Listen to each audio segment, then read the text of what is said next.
My name is Wendy Ryan, and I worked on behalf of the Mount Sopris, Book Cliff, and Southside Conservation Districts on the consumptive use portion of the Middle Colorado Integrated Water Management Planning.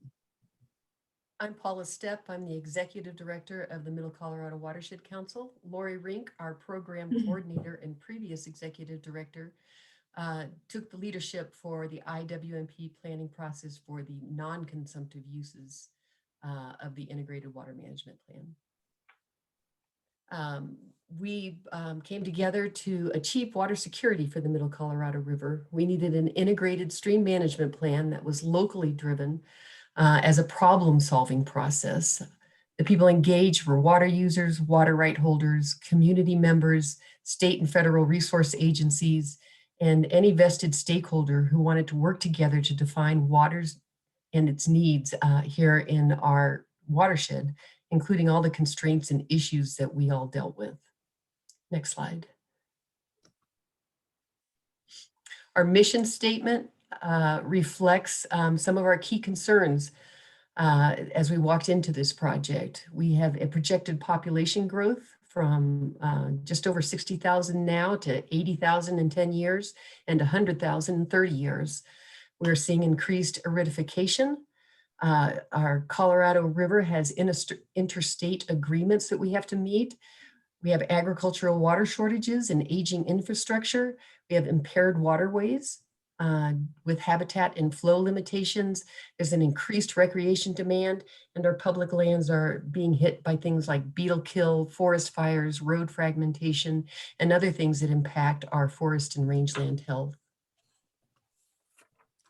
So the coordination of our planning effort was a little bit different than some others, where we have the Book Cliff, Mount Sopris, and Southside Conservation Districts working on the consumptive use, needs, and risk analysis, as well as doing an infrastructure inventory and assessment, while the Middle Colorado Watershed Council mainly focused on the environmental and the recreational use, needs, and risk analysis.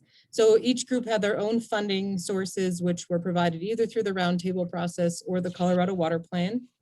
We had an umbrella advisory group which oversaw and guided the planning effort and allowed us to combine our efforts to identify a collective set of projects and strategies for meeting our current and future water needs. The plan needed to be integrated so that we could represent the needs of all stakeholders in our watershed region. So it highlights the importance of all of those water users, which is something that the Basin Roundtable puts an emphasis on. It encourages communication and cooperation where we can learn from each other, discuss our collective interests, our future risks, and create personal connections with each other. It also allows us to form partnerships, identify multi-benefit projects, and work on a larger scale, which has larger impact and heightens the degree of implementation success for some of these projects that were identified. We ended up with 55 specific actions that cover all of the consumptive and non-consumptive use concerns that we had during our many discussions. I think there were 25 meetings over 2.5 years with a number of stakeholders. The project goals that we had for these 55 actions included protecting existing water users and securing future water supplies, maintaining and enhancing a healthy watershed, promoting and preserving and protecting agriculture, and increasing resiliency in regional water. Our project started during the planning process where we had a fish barrier and a fish passage project going on, as well as a river access map. In 2021, we've already begun with fire restoration efforts due to the 2 fires that burned in the watershed in 2020.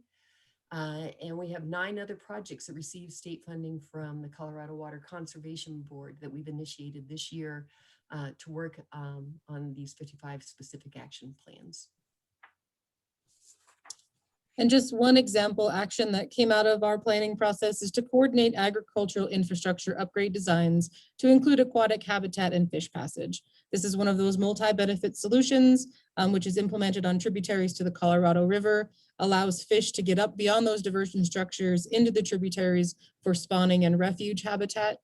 The structures were identified mainly by their proximity to the Colorado River and where they would have the highest impact to get those fish up and into the tributaries.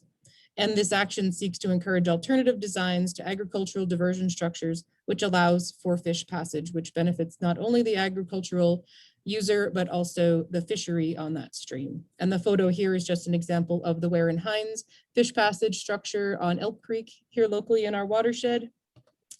And with that, we're going to provide just some contact information for the consumptive and non-consumptive groups, as well as a link to our IWMP action plan.